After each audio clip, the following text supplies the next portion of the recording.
Aspernikas, yes, of course. It's always good games against them. It's hard. How did you end up, shooting penalties? Well, this year for sure, we want to qualify for the Final Four. That's like the big thing. Ball across to Dylan Nahi, double in flight. Oh, what a start! Into the net. She does it again. Yes. And Vilstrup are the champions of Europe.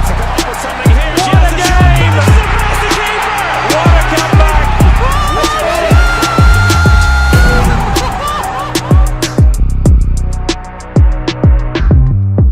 It is time to talk handball again, and we are, I was just about to say we're back to full strength. That is not entirely true. I was referring to the Machineseeker EHF Champions League here, who is back, or which is back, but if we're looking around, there's one person missing. But before we're talking about missing people, we're talking about the ones that are there actually, because he is the Taylor Swift to our Super Bowl. Whenever he enters the room, all eyes on him, ladies and gentlemen. Martin Vilstrup, how's it going? I'm good, thank you, Bengt. I know what you're referring to here with the Super Bowl, but I didn't actually get to watch it, which is probably a pity. No, I was working Monday morning, but I heard it was one hell of a match. But I think, that's a different one for a different podcast. But appreciate the introduction here. And we're back to full strength with the Machineseeker EHF Champions League. Actually, Wednesday I was watching GOG against Barcelona in the arena. A little bit of a, how to say it, a special experience because GOG are playing in the weekend the Cup Final Four in Denmark, and I think if there's one match where they don't expect to get 2 points, it's probably against Barcelona. So I think that had a little bit of an impact on the game, and Emil Nielsen as well. But we spoke a lot about him. We could probably make an episode about him himself. Yeah, fair enough. But I mean, just keep the Machineseeker EHF Champions League topics for later on, because we will go over to that topic in a bit. But first, we are waiting for our guest for today. It was a little bit on short notice, but I am happy that we will have Maren Aardahl on today from Odense, and we will talk about their goals for the season, about their what's happening for them. And where do you see Odense? So I don't think that you predicted them into the Final Four, did you?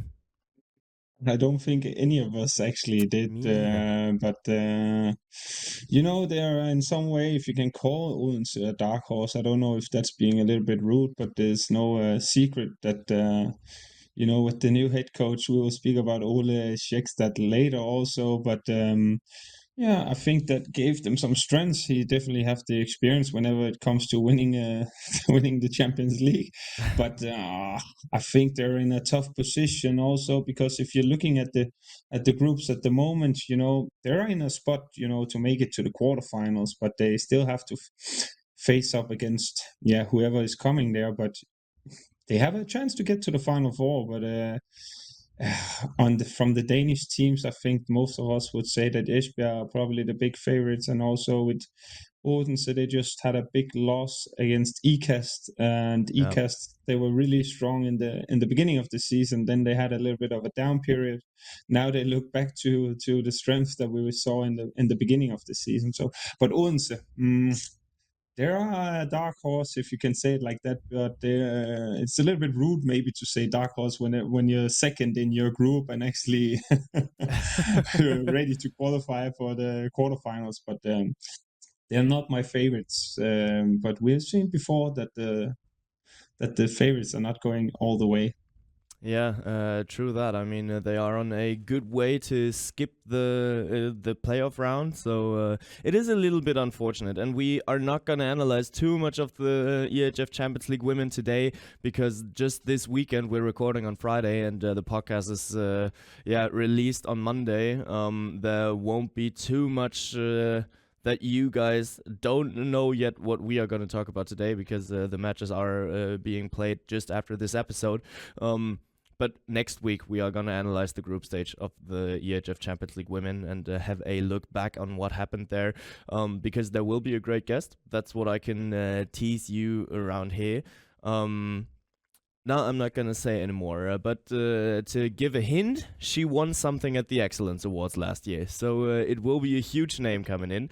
So if you guys are tuning in next week, we are gonna have a little longer talk about the EHF Champions League Women, and I'm looking forward to that because as of Friday, there's still a lot of decisions to be made. So especially in Group B.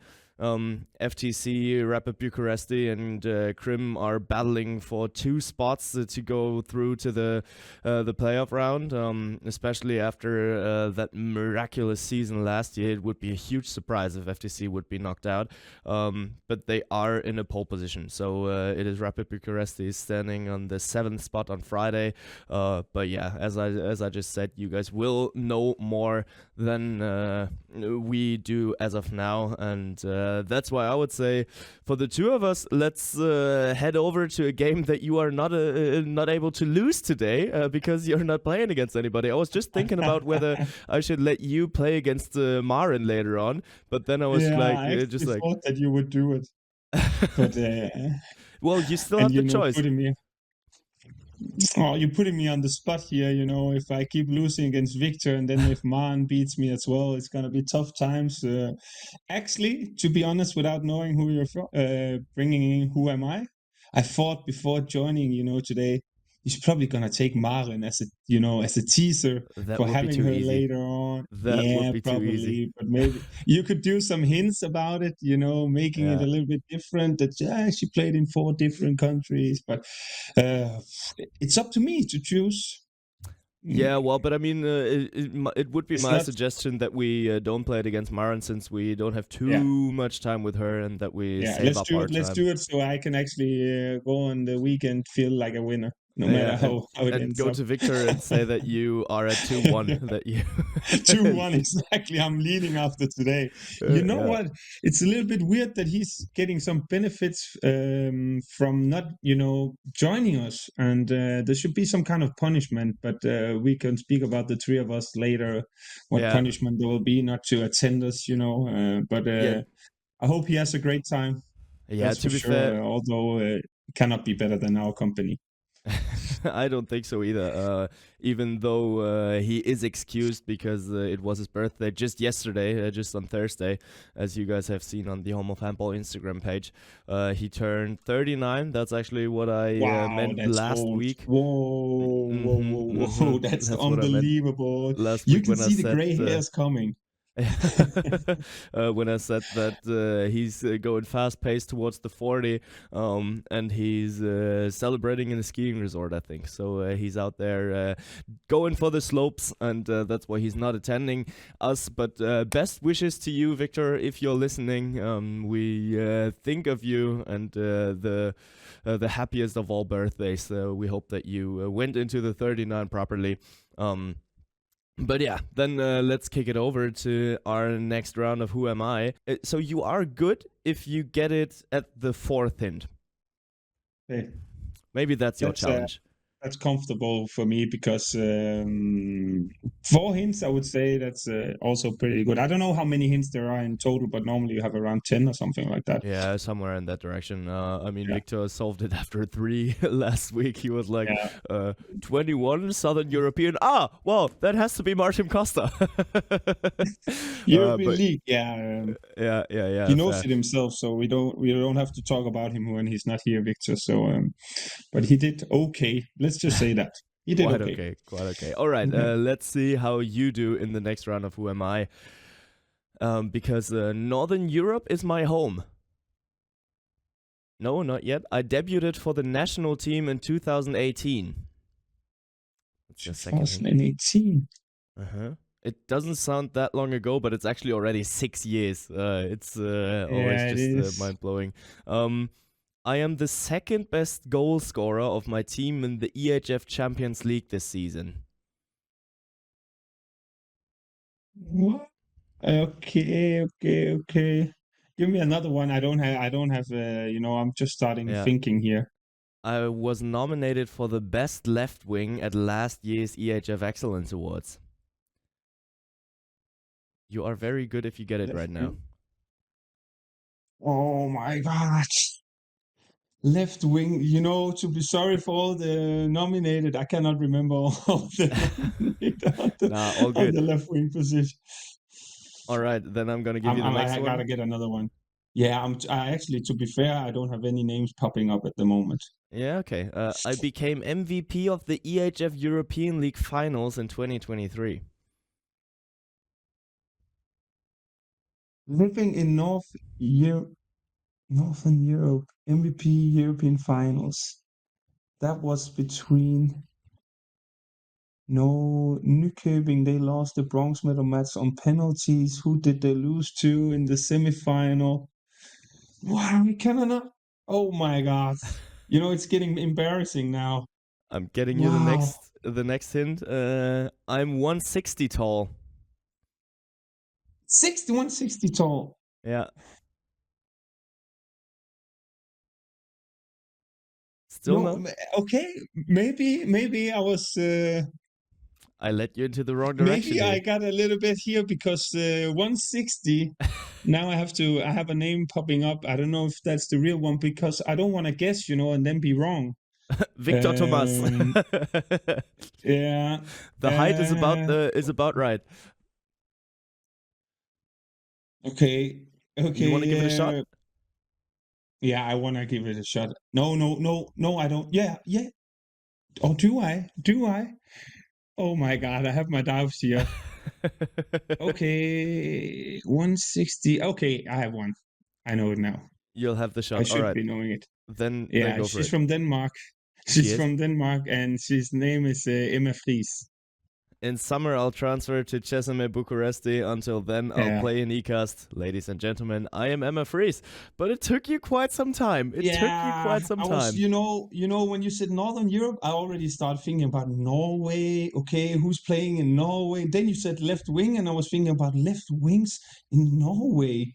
Vipers? They didn't have any, I was scared totally. Okay, fair. I didn't do that well. But I mean... a little bit embarrassing. No, but I got it in the end. You're fine. But how quickly were you in the Women's EHF Champions League or EHF Champions League Women? How quickly I was? Yeah. How quickly were you thinking about a woman? I was only thinking about, Champions League teams in the beginning before you said that she was the MVP of the European League. And then I started thinking about Nykøbing. I didn't tell you that it was a female player. No, you didn't. No. That's why I was wondering when you took the turn into. But good on you. I think. I don't know why I started thinking about Vipers already when you said Northern Europe, and then with the finals. But I was a little bit embarrassing when you said the hints because I was like, Martin, you should know this one with these kind of hints, the MVP and, But then with the height, okay, I thought about left wing.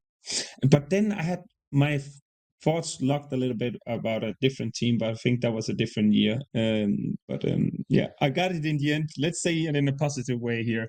But you actually also have to give a shout out to you, Bengt, because you're doing it great also with the hints, But I would say if you get it after 1 or 2, living in Northern Europe. Well, but it should be like that. That is not possible. But we gotta keep it a little tricky here. What do you think? How much can she help Cesame Bucuresti next year? Well, she's also with the national teams for Denmark. She's been unbelievable, and I think we already spoke about her earlier. Also, it's going to be interesting because Emma Friis used to play. I think it's not the whole, senior pro career in ECAST before it was called also Midtjylland and different kind of names, ECAST Herning, Handball. But then it's not that easy, going from your own country. We spoke about it also with other guests, obviously you feel more comfortable being in the country where you're from, and now changing to Bucuresti. Luckily for her, there are other Scandinavians there, but it's going to be interesting. It's going to give them an extra boost, a lift, because she's an unbelievable player, and with the last, wasn't she awarded also for the best left wing? So that says a lot about the European Championships. Yeah. Whenever you get these kind of awards, then you are if not the best, then one of the best in the world. So obviously it's going to help them achieve their ambitions. But it's not about Emma Fries today, it's about you, and it's about you joining us. Thank you for taking your time, Maren Aardahl. Nice to see you. Of course. How's it going? How do you feel? I feel great. Yeah, I think I'm in a good place. Team is in a good place. Yeah, so everything is great right now.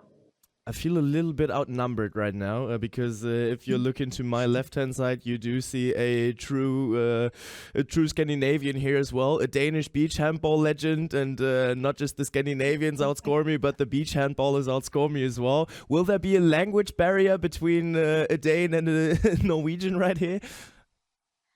Well, since I've lived in Denmark for 3 years, I can also speak a little Danish. So if we have problems, I can just switch. Please don't. Please don't. You can be honest here, man, and actually just tell Bengt that Danish is not that hard of a language to understand, because they've been teasing me a little bit. No, it's not. But as a Norwegian, I don't think I'm qualified to answer because the language is so similar. But actually, talking about you living in Denmark, it has been, just like you said, 3 years now. The latest news that I found about your contract extension was in 2022, for you extending until 2026. Did Odense become a little bit of home to you? Yeah, I think so. Yeah, it has many similarities with my home town as well, like size-wise. But yeah, the most important for me is that I'm in a place where there's a great team and great ambitions, and that everything is like put together with the financial side, that we can actually do and accomplish all our dreams. It also takes some economy. So yeah, I think I'm in the right place, and I'm really happy to be here. What are those ambitions for Odense this year? Well, this year for sure, we want to qualify for the Final Four. That's like the big thing for us. Yeah, totally fair. And I mean, you guys are on a good way. So as I said it before you joined, we are recording just on Friday. So you guys have a huge match coming up this weekend. We're not going to talk too much about it since we're just being released on Monday. But if you would have to rate your season up to this point where Odense is has just jumped into the second spot of the EHF Champions League Women, how would you rate it? Yeah, I think we are in a good position. Everything is kind of up to ourselves now. We really were aiming for these top 2 spots. Of course, we would prefer to be number 1, but Georg has been a really good winning streak this season. So I think it's well over, like, past, or how you say. I'm really happy about it, and of course I would hope that we could have 2 points against Brest, because then we would be talking about something totally different for tomorrow or on Sunday. But yeah, I think we've been doing good so far. I wanted to first of all, man, nice to have you here. I didn't say hello also. I actually you were so into your things. It's totally At least fine. I got it right. But Yeah. I want to speak about also, because you're playing in Odense, and also you have some nationalities that are from Norway and Denmark, and obviously that means a lot. But also you had a new head coach this season with Ole. How do you experience, because your goal was to qualify for the Final Four, and he definitely knows what it takes to win the Champions League with Vipers. How has the season been so far with Ole coming in compared to Ulrik Kirkelø last season? Yeah, I think it's been good to have some change. Ulrik had us for 3 years, and I think it was good for both of us to move on and try something else. with Ole, I think we get really the statistics. He really is getting us into like, yeah, where's the most likely to score, and what's the best chances for us to take. He's more of that, and also a really calm person, which goes really into the details, while Ulrike was more a passionate, more like energetic coach. So, but yeah, I think first and foremost with Ole, I think he also talks a lot about the mental side, and that every time we step onto the court, we need to show authority, and that we are the winning team. We're going to be the winning team, also in the mental side of it. So yeah, I think on that side we have a lot to learn still, but yeah, he brings something good to the table. And actually, what would you say, how big is the impact of him having won the Champions League like 3 times in a row now? Is there a kind of recipe that he can give to you, what it takes to make it to the Final Four? Well, yeah, well, I don't know if he has the recipe. I think if you would ask him, he would say, yeah, we have to win every game. He's really That's a simple. good way. Yeah, but I think the fact that he has won so much also makes all of the players believe even more that we also can do it with him, that he is the right leader to have because he's done this before. So already there, I think there's a mental side of it that works in a positive way. But yeah, I don't know, I don't think he has a recipe. He just is really focused on the details with everything we do in training. The first training we had, he already stopped us where we were passing, and he say, "What are you doing? This is so wrong. Everything you need to do is with quality. You cannot just pass and just talk about whatever you did in the day. Now it's like fast, precise passes, because when we get to the court, you don't want to do technical mistakes." So yeah, already there he was like quality, quality, quality. And I mean, him as a Norwegian, yourself as a Norwegian, is there a special connection between the two of you because of the nationality in a mostly Danish-sided team? Yeah, naturally, I think it is. Yeah, it's just nice to express yourself 100% in your own language. It's always a little different.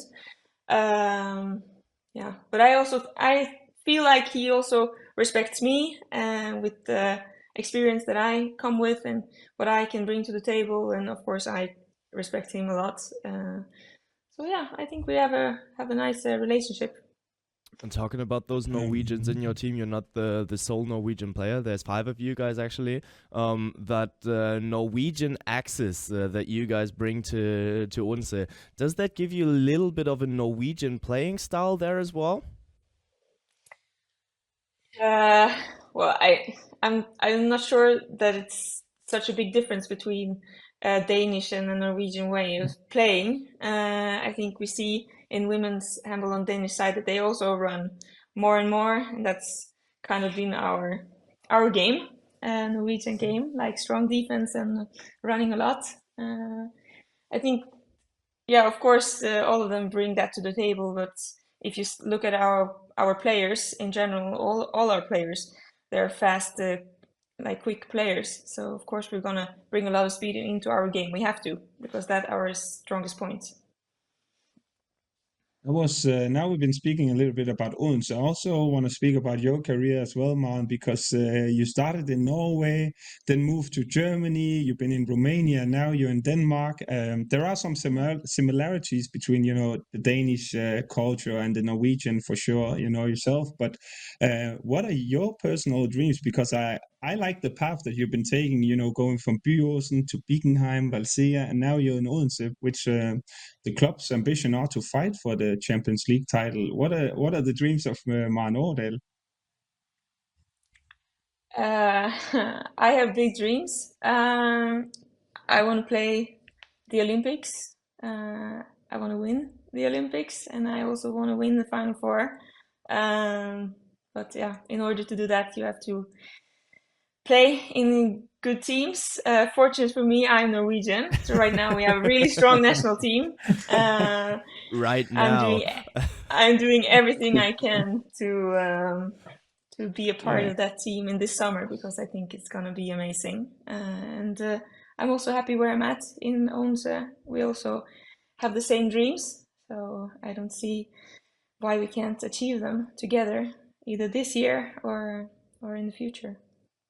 As if And- Norway didn't always just have a great women's national team, at least in the last 25 years.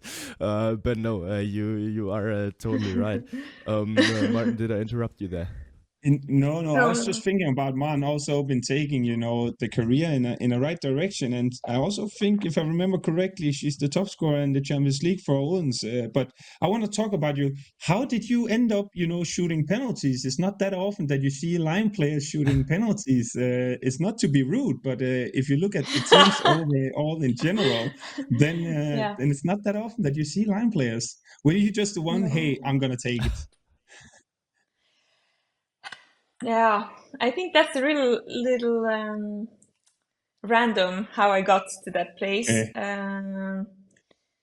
I think if I remember correctly, when I started to take penalties last season, Lois Abing, who played in Odense, she was injured, and I think also Dione maybe was injured, or maybe she was, I don't know. But then the next one was me, and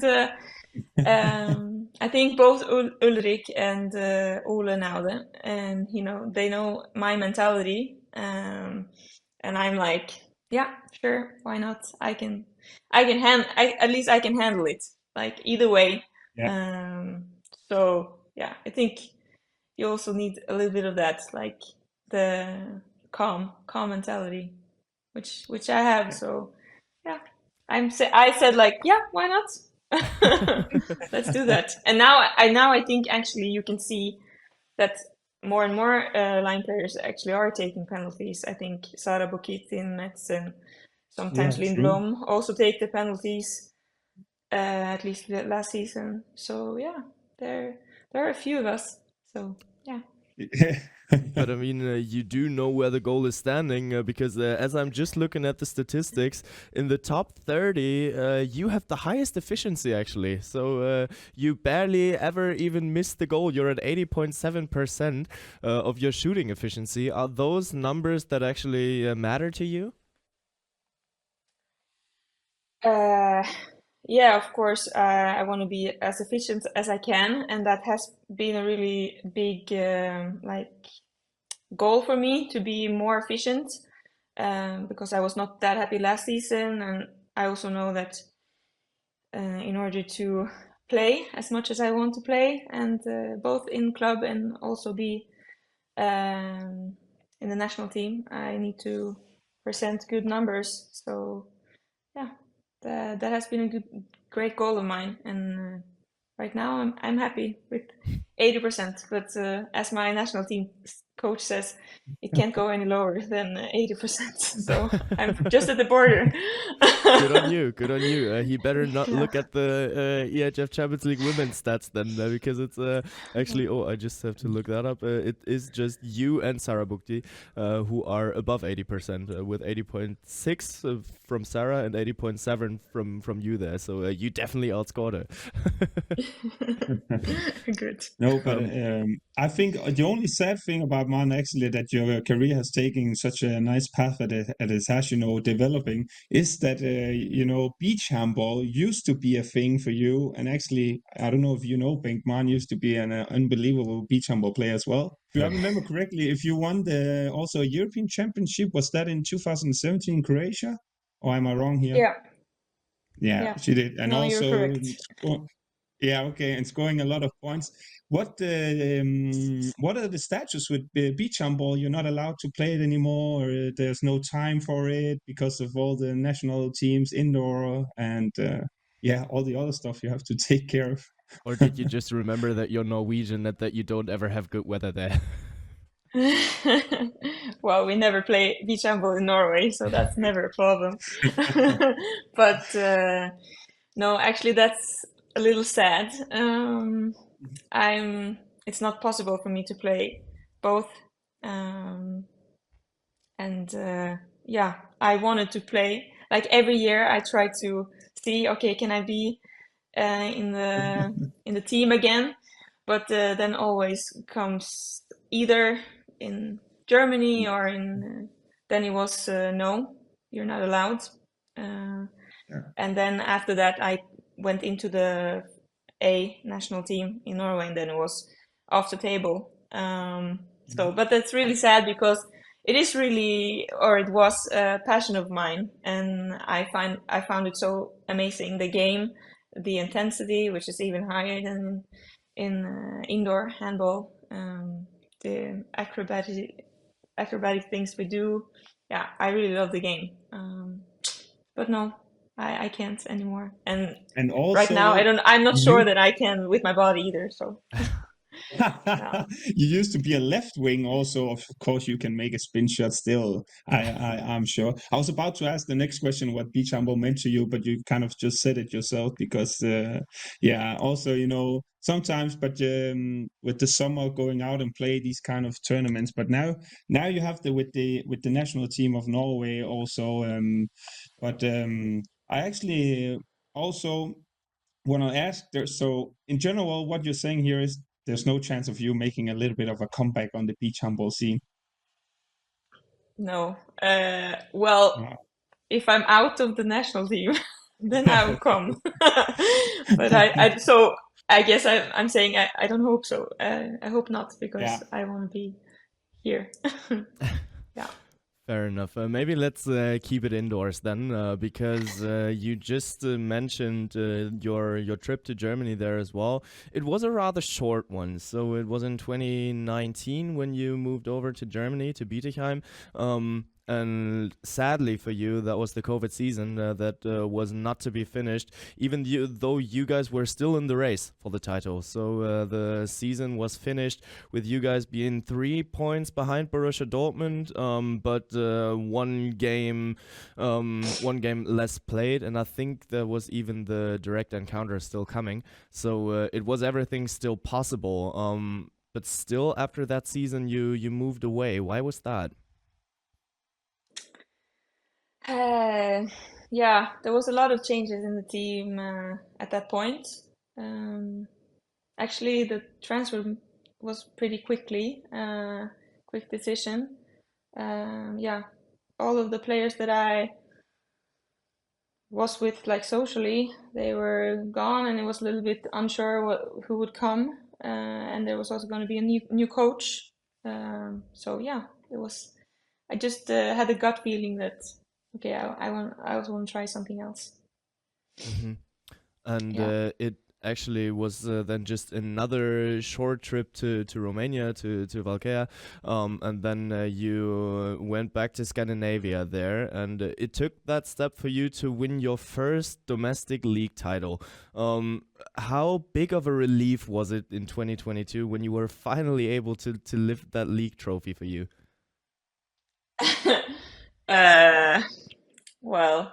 Of course it's nice to be on top, but I don't know if that was a big relief in that way. But yeah, it's always great to win. And it was also just nice to come back to Scandinavia after a real COVID season in Romania, which was hard for me and my boyfriend. Actually, that's also maybe the main reason why I left Romania.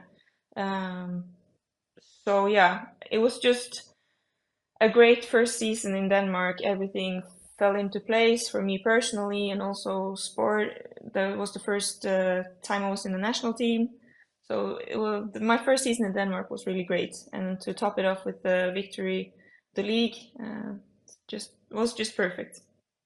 And then in the EHF Champions League Women, There's one team that I'm always looking at when it comes down to Odense, well, you have a story with them. What do you keep doing to Bietigheim to ruin their guys' season? Because it was last year when they opened the EHF Champions League women with 5 victories. Then they traveled to Odense. You guys swiped them off the court, and basically after that they lost everything. This season it looks a little better, but still you guys ruined their run. What is it that Bietigheim has with you? I'm not sure, and I like a lot of the players that there I also play with, so I feel for them a little bit because as you said, it was kind of the same. They are doing better this season, but I think it's funny how one team can fit you well and another team cannot, and I think in this case it's just the same, that we are not suited to them. They can't find the solutions in the same way that they can against other teams. I think we are also playing kind of the same game as they are. They want to run a lot, but we want to run even more. So I just don't think that they like to play against us. So.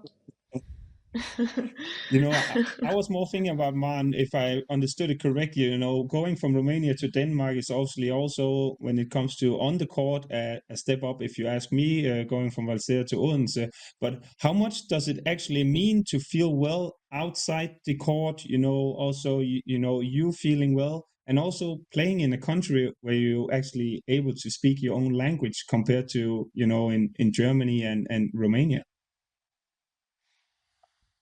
Yeah, for me, it means a lot, and I think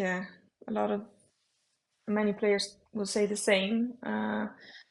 But it's hard to explain sometimes. I think in Denmark I'm just floating a little, because everything is known, more or less. I speak the language from the first time. I know also what to expect in a way, because the culture is so similar. In Romania, I really love to play in Romania. I would just say that first. But there are some cultural differences, and just the hierarchy is different. For example, whatever the coach says goes, and in the Danish culture and also in the Norwegian culture, it's more like a flat organization where everyone has an opinion and we find a solution together. So that was also important. And if I cannot work good in a personal level, like outside of handball, which was my case, then I don't have any energy to put into handball either. Everything has to come together. I think it's also when you are in a workplace, if you're not happy outside of work, you're not functioning in your work. So.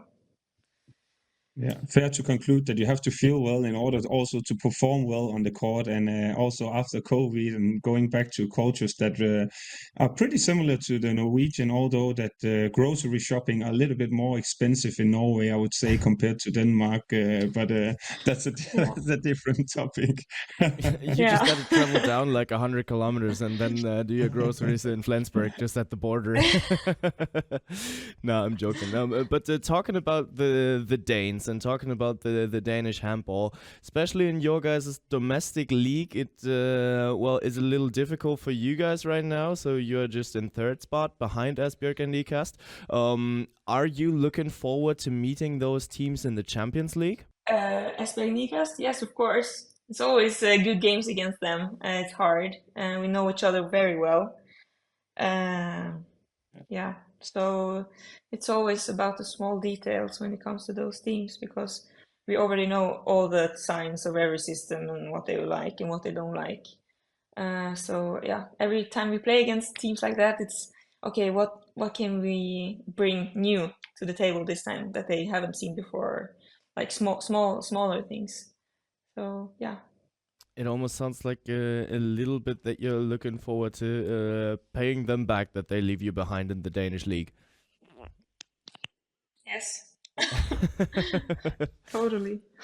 Yeah, well, fair enough. But then let's maybe switch it over a little bit from your club level competition to the national team competition, because there will be a big one being played this year. Over when we switch it over to winter. And I don't even know what's more impressive. Back-to-back European champions, having won 4 out of the last 5 European championships, or having won 8 out of the last 10. So all of those numbers are fitting to one national team, and that is Norway. How is it possible that Norway is so much better than the rest of the world when it comes down to women's handball? Well, well, I think you cannot say that we are dominating totally. I think both Denmark and France, of course, is up there with us. Yeah, what's the ingredient, like the success factors? I don't know. Should I tell you? No, I don't know what it is. But I think with Torir and with the coaches that's been before, it's everything is founded in the culture, winning culture, and that we always bring ourselves back to the ground and start from scratch every championship, which can sometimes be a little bit like, okay, do we need to speak about this again because we know that we want to win? But no, he, especially with Torir, he has these stairs. So we are always starting on the ground floor, the first floor, and after every game, okay, that's the next step. Now we're here. We want to be up there. That's the dream. But right now we're here. So we're like always grounding ourselves, and I think that you can say Torir is a good coach, but he's a great leader.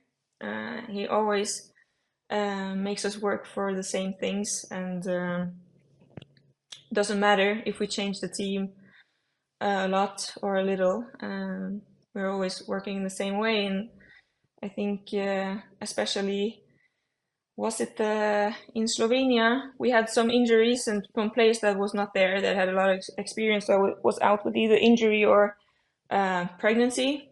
There was a little uncertainty how we were going to do it, but we still were able to finish on top at the end. And I think a lot of that is, of course, a great job from the girls, but also the way that he always puts the team first and makes everything come together. Saying that you start from scratch after every tournament, and maybe the top level is becoming European champion, and we are going to put that on level 10, and there are different stair levels in between. Where are you guys at right now? We're back at stage 0 or 1, or how you say. So we always start from scratch. Every tournament. Yeah, Yes. exactly. Yes. Yeah, Martin, go ahead. No, I was, just Martin speaking about it, because speaking about national team, it's also a position where there are some players that are also internationally with Vilstrup, Kariwase, and all. Yeah, there are a lot of players, also a lot of competitions. I think some of the answer for me when it comes to being Norway, being that good with national team, is that many of the players playing in the national team play abroad, away from Norway. They travel to, the big clubs. I only feel, is it Lunde, Camilla Herem, some that plays in the Norwegian. There are some other players as well. Man knows it better than me, but some of the ones that we probably have a look at whenever we look at the starting 7, you have Henny Reistad, Nora Mørk, Man herself, and so I think some of the answers rely in that many of the players go abroad, and it starts at an early age also, in the clubs yourself, with Norway putting a lot of effort into it. But going back to the question, how do you see the competition on your position in the national team? Because I think that's a position where Norway, if they could play with more than 1 or 2, line players at the same time, because of the quality you have in the national team. Yeah, it's a hard position to get a place in the national team. but I really feel like we are working good together, and also the last championships we also been using 2 line players in the defense a lot, and that also helps. So everyone feel included all the time. But yeah, of course, all of us wants to play, and you can only go so far as the cooperationship, how to help each other. We want to do that, but of course, you want to be the one standing on the court. I think all of us would say the same. So yeah, but it also pushes you, and I think about it a lot, if not daily, then every other day. Like, okay, I really need to step it up on this and this, and yeah, because I know that they're also working hard. So yeah, that makes me better, them better, and also even more important, the national team even better. We are already over the requested time that we asked from you, but it's just time is flying when you're in good company, as Martin Vilstrup is always saying. But can we steal like 5 more minutes of you? Yeah, sure. Sure. Great. This is fun. Cool. That is good then. Let's speak about beach handball then, Bengt. Yes, go back to beach handball, please. Fair enough, but I still want to keep it at the national team here, because I was just wondering, when I looked at that consistency of Norway's women's handball, whether that is just about the great youth work, and that people are always scouting for the good young players. When were you scouted for the national team? Well, I played in a youth national team as a left back. Mm-hmm. And then I was at the B national team as a left back, and then I changed position. I don't know exactly the dates, but my first senior, like A national team game was the year that I came to Odense. Yeah. Yeah. How comes that it took so long, actually?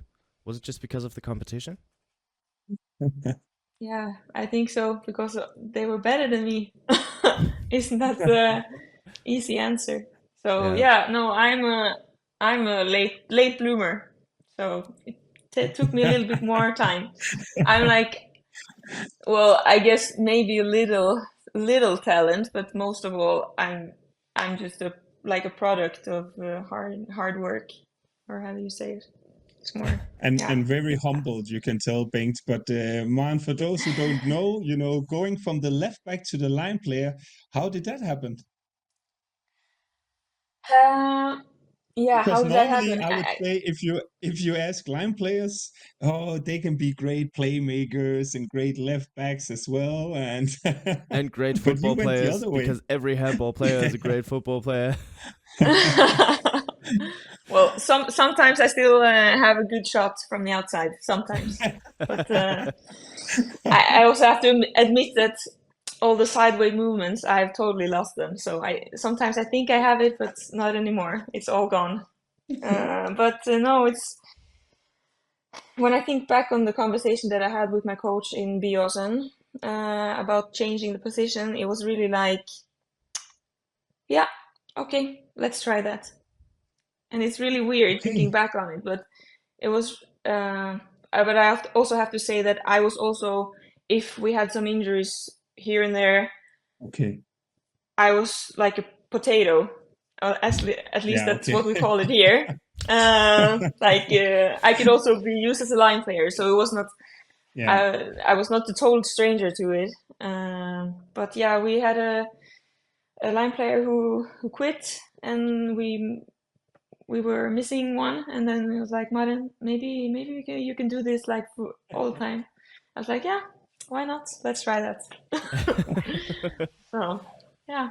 Well, one has to be afraid that everything you touch turns into gold, because just as you started shooting penalties, you didn't get rid of that. Then you switched over to the line player position. Let's try you out in goal. Why not? Yeah, what's next? Maybe we could Goalkeeper. figure it out here. Yeah. Yeah, Whoa. but you saying about yourself that you are a late bloomer, you're just short of turning 29. That's actually in 2 weeks. So will everyone get their calendars out and put that in? 30. You are 30. 29 right now, and you will turn 30. Sorry about that. Oh, Putting the tough finger in the times, wound there. tough But actually, I'm just talking about age here because if we're looking into the little further future, maybe the late bloomer will keep on shining because 2028 is a tournament that is partly being played at home. For you, one could say that it's being played 2/3 at home because it's in Norway, Denmark, and Sweden. Is that a tournament that you actually ever thought about?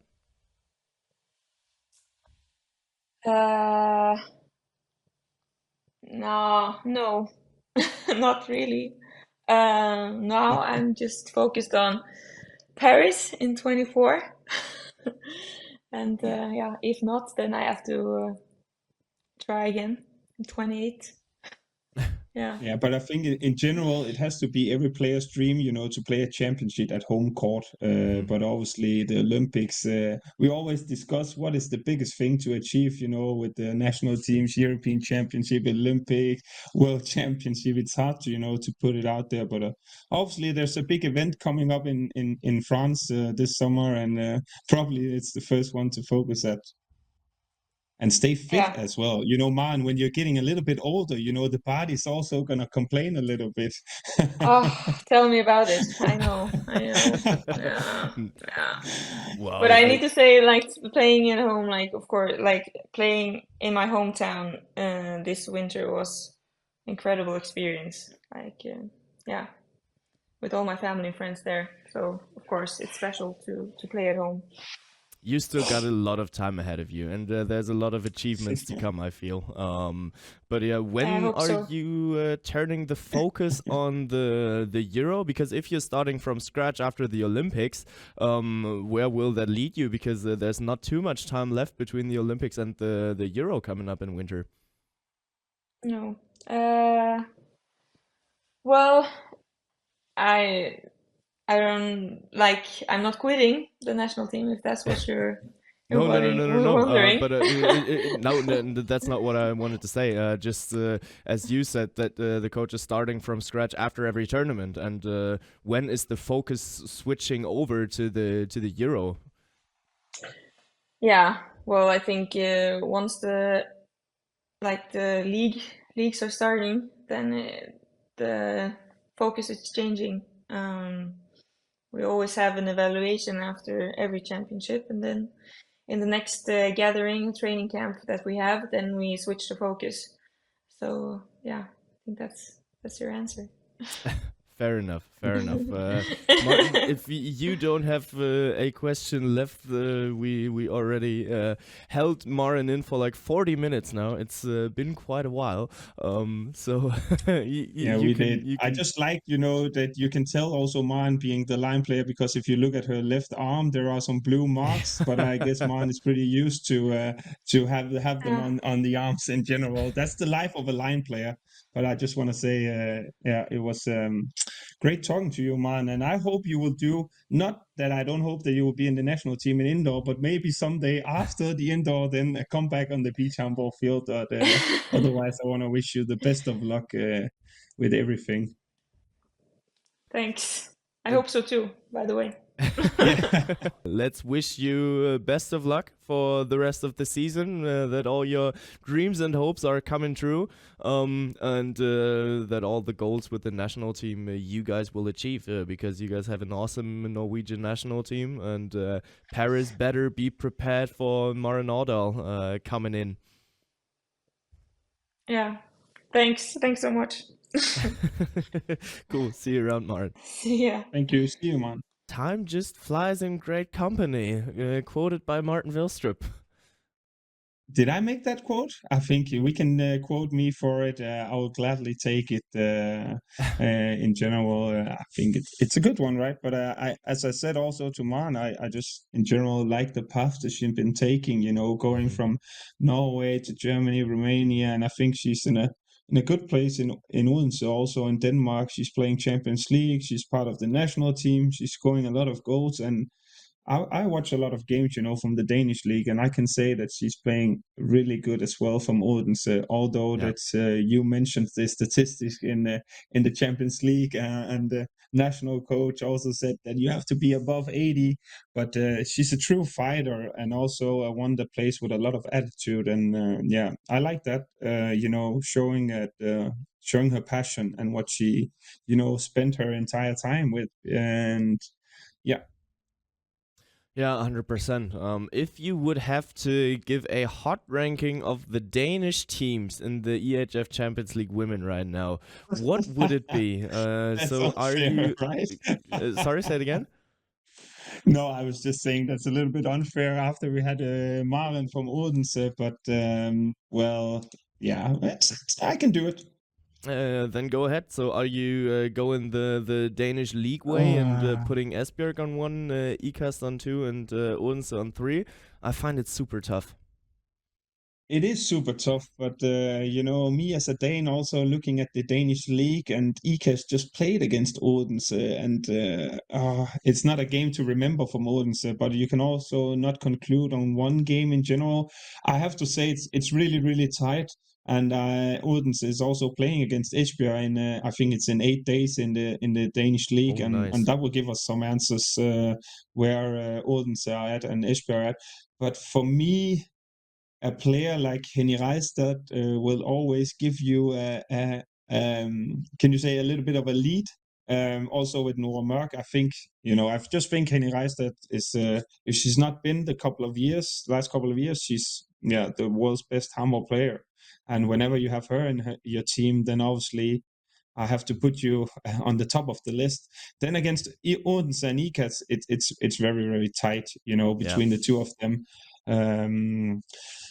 For me, Odense are a team that they beat the teams that you expect, and then they play against teams like Gjør, and then they have to prove themselves against teams like Gjør, Metz, and also with their ambitions they have. But obviously, it's very, very tight, and it's still not over. Also, with the last round coming up, as you say, we're gonna publish it on Monday, but we know more.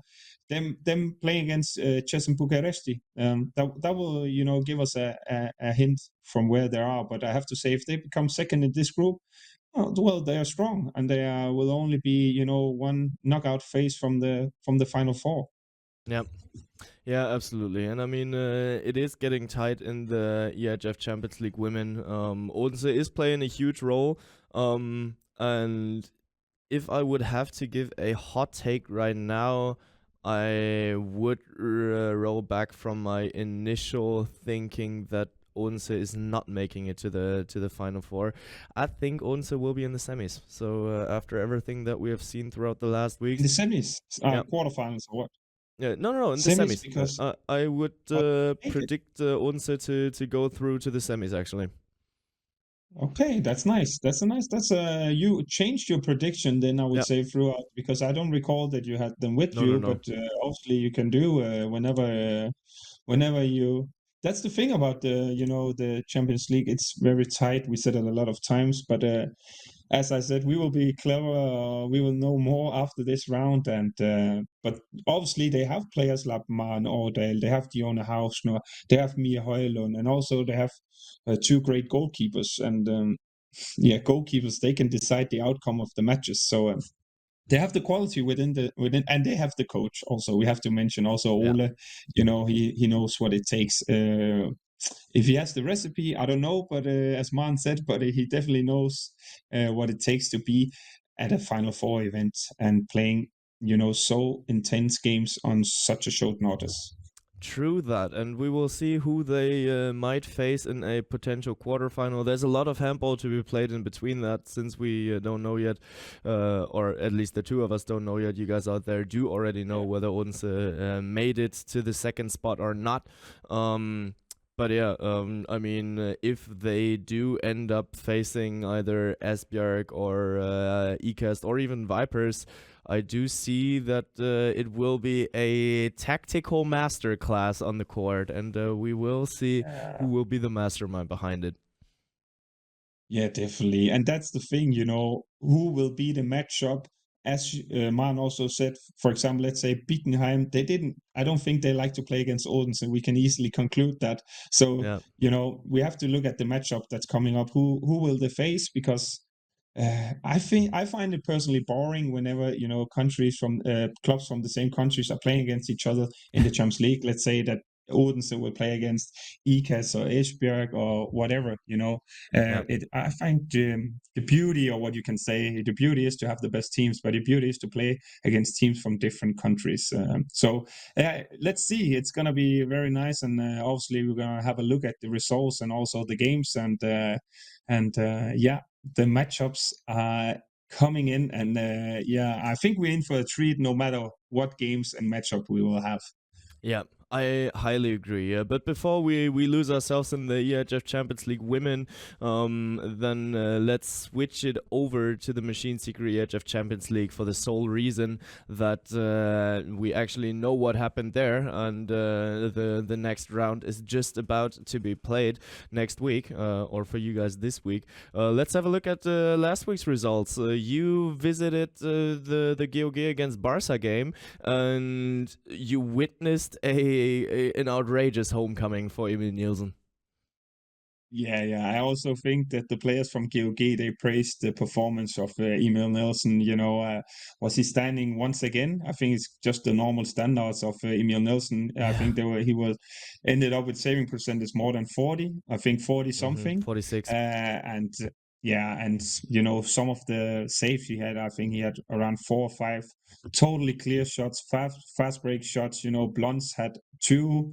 I think Nikolaj Pedersen also had 1 in the beginning, but it was just typical Emil Nielsen. Then once they needed Perez de Vargas, he came in on 1 penalty, he saved it, and job's done from Perez de Vargas. The rest of it Emil Nielsen did.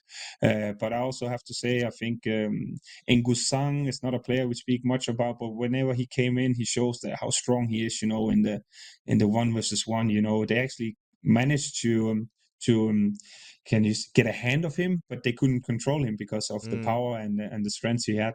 And then Dikamem, Melvin Richardson also played, but it was a game where I think both teams, played with a lot of players. I think every player from GOG made it onto the court, and you could see that they had in mind that the game against Barcelona was probably not the most important one, and if they can win the Cup Final 4 here in the weekend coming up, then obviously that means more for them because they won it last year also, if I remember correctly. So that's obviously a goal for them.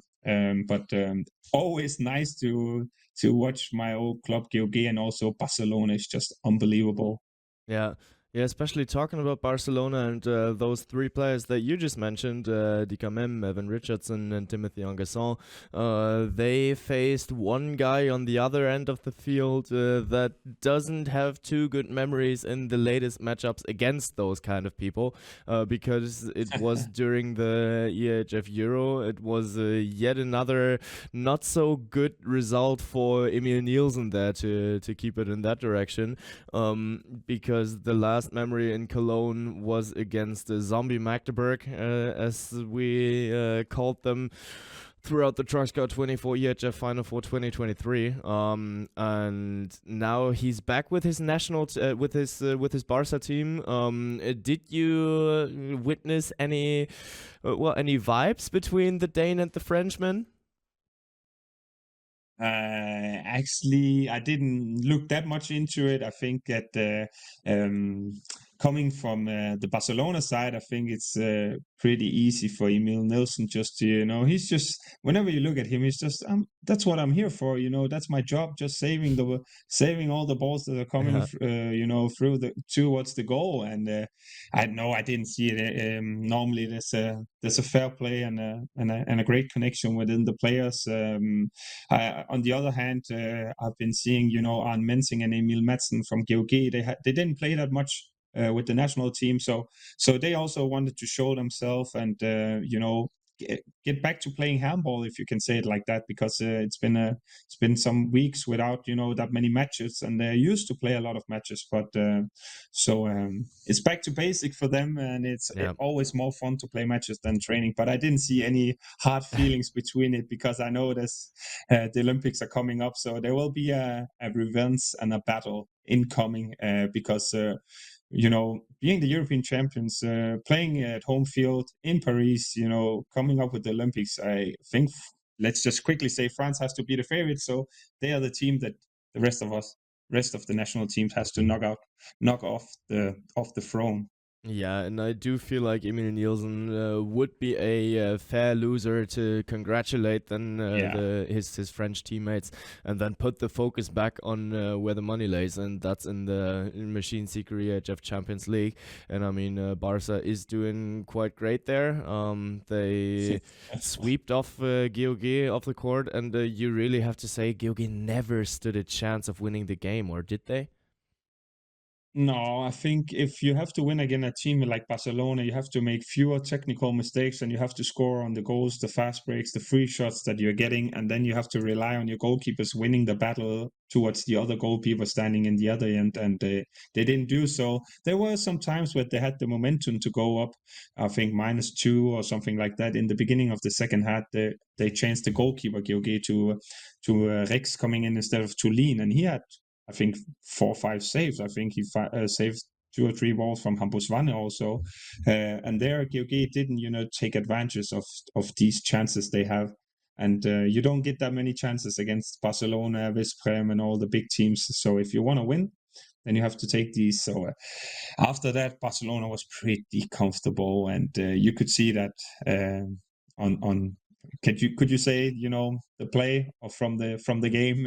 It was kind of written there that okay, Barca gonna go back to Spain with the 2 points. Yeah, well, Barca is going back to Spain with the 2 points since 2008, where GOG is trying to get some points off of Barca, but still, they're the favorites each and every time they play. Between Kielce and Kiel, it wasn't entirely clear who will be the favorites there, and the matchup actually promised a great game, and it held a great game there as well, because it was 36-36 in the end, and it was just a super intense game. Kiel led almost all the way through until I think it was the 54th minute where Kielce finally took over again, and then in the end it was a last-second equalizer there from it was a 9 seconds to the end equalizer from Igor Karacic. No, not equalizer, but taking the lead 9 seconds ahead of the end by Igor Karacic, and then Ekberg actually quickly going through the fast middle and putting the score back on level terms on 36-all there. What an insane finish that was.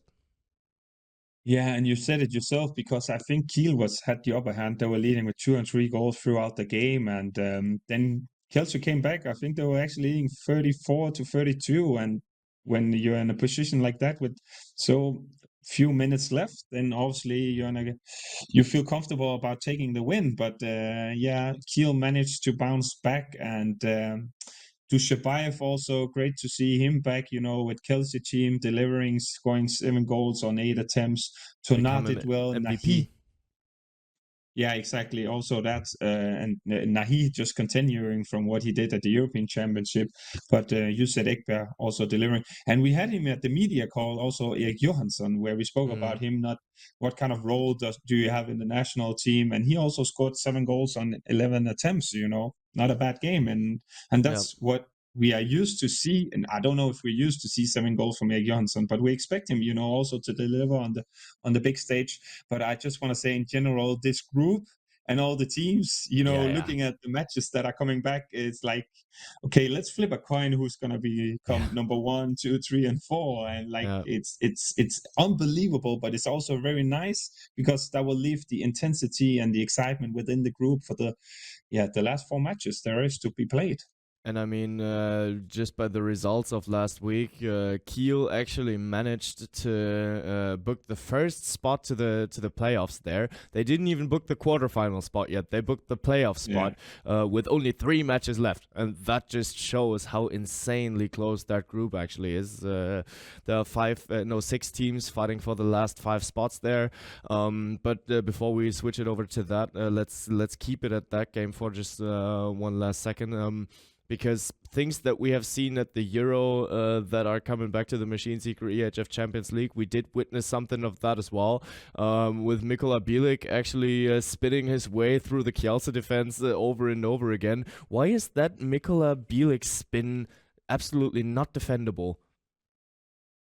Yeah, well, sometimes a little bit hard to predict whenever it's coming because and also the way it's going to be delivered, it's not that easy to catch one whenever they're spinning. And he stepped up to his game and scored some important goals. I only think he made 3 goals in total, but he scored some important goals. But we know that Bielik are capable of doing unbelievable stuff. But I wish that I was capable of doing it like he does it. Yeah, fair enough. But you did have another talk about those standings in Group A. Aalborg with an easy win over Zagreb, and that actually led them to taking over the 2nd spot behind Kiel, taking over Kielce and PSG. We do have Szeged on level terms with Kielce and PSG after 11 rounds. Who would have predicted that? Yeah, and I'm also looking at, the Szeged game, and I was like, okay, Kolstad, they have a chance here. If they win that one, they will be equal with Szeged. And just looking at Kolstad, they're in a dangerous position, but there's only 7 points from Kolstad to Kiel. If you look at the other group, I think there's 14 points from Plock to Barcelona. And that says a lot about, the top 7 teams in Group A. It's just so tight, and whenever they play against each other, one can win it. But Szeged being equal with Paris and Kielce, that's a huge surprise for me. But probably that's also have something to say that it's so tight that Szeged and Zagreb are delivering at a high level, because they're taking points from some of the teams that we would predict would be the favorites whenever they have a matchup. But coming back to Aalborg and Zagreb, I think Landin was unbelievable in that game. I think he had around 50 or something like that saving percentage. Mikkel Hansen also did well in the first half, and they won with 10 goals. They were totally in control, and it's not an easy place to play actually in Aalborg. It's mostly just sold out. Probably not the loudest one to play in, but always 5,000 spectators or something like that. And I think Aalborg feel pretty comfortable playing at home, and that's also a gift them. But I also had to have a look at them because they had the captain and line player René Antonsen injured, and now they have Simon Hall coming back from a small injury from the championship. They brought in Benjamin Jakobsen, who played last year from Aalborg, had a contract. I think it was in Sporting. It got how do you say that? It got cancelled, and he was without a club. So now they saw an opportunity to bring him in, and they did so. So also with Jesper Nielsen, another line player from Aalborg, being injured. So a lot of games coming up. I think it was clever for them to bring in Benjamin Jakobsen. He's I would say, without me knowing, probably the strongest handball player I ever seen. And I know that for a fact. Probably there's a video on the internet somewhere where he is just putting so much weight on, I think it was, leg press or something like that. He's unbelievable strong. Like out of this world strong, I would say. But Aalborg with a I wouldn't say an easy win, but they did their job and won with comfortable win. That's the right word to put into it. Yeah. Yeah, fair enough. But Aalborg being strong at home, that might actually end up being useful because if we look at the rest of the schedule of Aalborg, then we do see them facing Kielce on the very, very last match day. And right now, between the two of them, there's actually only 1 point. It is the second against the third. If they manage to keep that margin, if they manage to keep their positions in the table, then we will have one hell of a matchup in the last week, but there will be one hell of a matchup during this week here as well, because Kielce is having the next neighbor on their table. They are going to Paris, and Paris and Kielce both on 13 points. That will be intense, and this is my spot where I am going to drop in my hot take of the week. Kielce is going to wrestle down Paris Saint-Germain. So they are not going to win. They are going to sweep them off by at least +5. Wow, really? Mm-hmm. Wow, okay, that's a hot take. I will give you that one because I was about to say you have to back up Kielce because you have them as the favorites, but I just quickly looked at this at the matches coming up whenever you said it, and there are some, Aalborg against Szeged, the points that are, between the teams, the matchup in general are unbelievable. Also with Kolstad against Zagreb, that's the important game for Kolstad and Zagreb, who can take the win in this one, because that will mean that the other team will go on the position that nobody wants to be at. But, Kielce going to France, winning with 5 goals. I like the prediction here, Bengt, and if you're right, whenever we're recording next time, it's well deserved with a little bit of applause, I would say. But it's a risky one, but I always like the risky ones. Yeah, I do too. But that is my little introduction to that new segment that we are gonna do now. So a little hot take. I don't know yet whether we should do one per person per week or whether we're gonna keep rotating it and then see who's better. But I want some hot takes in this podcast, and mine is that Paris is actually gonna lose by at least 5 at home, and that would cause waves. But we'll see. Szeged and Aalborg, they are separated by 1 point there as well. Kolstad is facing Zagreb, if I'm correct here, and they are battling for the 6th spot. So Kolstad on 7th with 9 points, and Zagreb on 6th with 10 points. So if Kolstad wants to go for that Norwegian miracle in the still very first Machineseeker EHF Champions League season ever, they would want to win this game because they still have the ball in hand. They still can make it to the playoffs. They can even still make it to the round of the quarterfinals. No, I don't think that this is possible because everybody else is still pointing there. But theoretically, it is 5 points behind. They're 5 points behind Aalborg, and there's 6 points still to be distributed. But if Kolstad wants to make it, they got to win this game. Yeah. I just quickly was searching for the upcoming games for Kolstad, and also to look at the program that they're facing in the Champions League, because they're gonna play against Zagreb at home. Then they have Kielce away. And if I would say that Kielce are the favorites on this one. Then they have Pellister at home, where they probably will also, be the favorites, and they will win if we look at the statistics from what it will say throughout the season. And then if we look at Zagreb, they will play against Kolstad. Then we'll play against Paris Saint-Germain at home. But if I remember correctly, they didn't lose that big against Paris in Paris. It was a 35-31.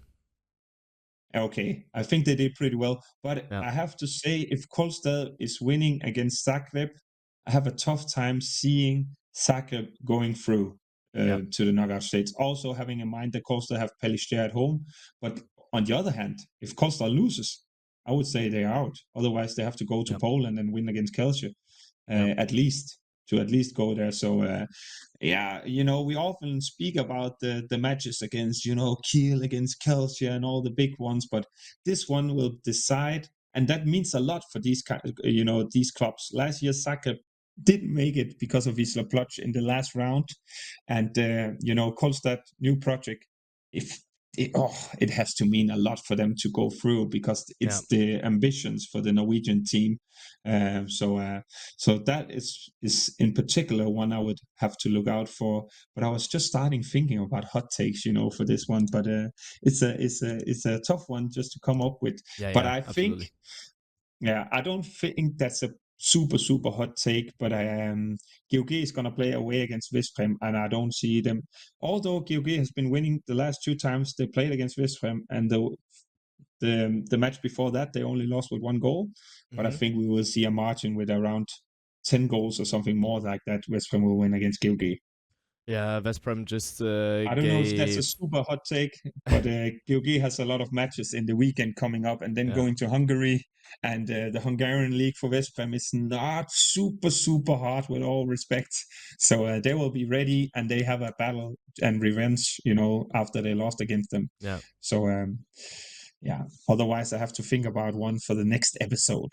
We'll do that. And with that, I will say the next week has the answers. It has been a longer episode already now. And thanks again to Maren Aardahl for joining us.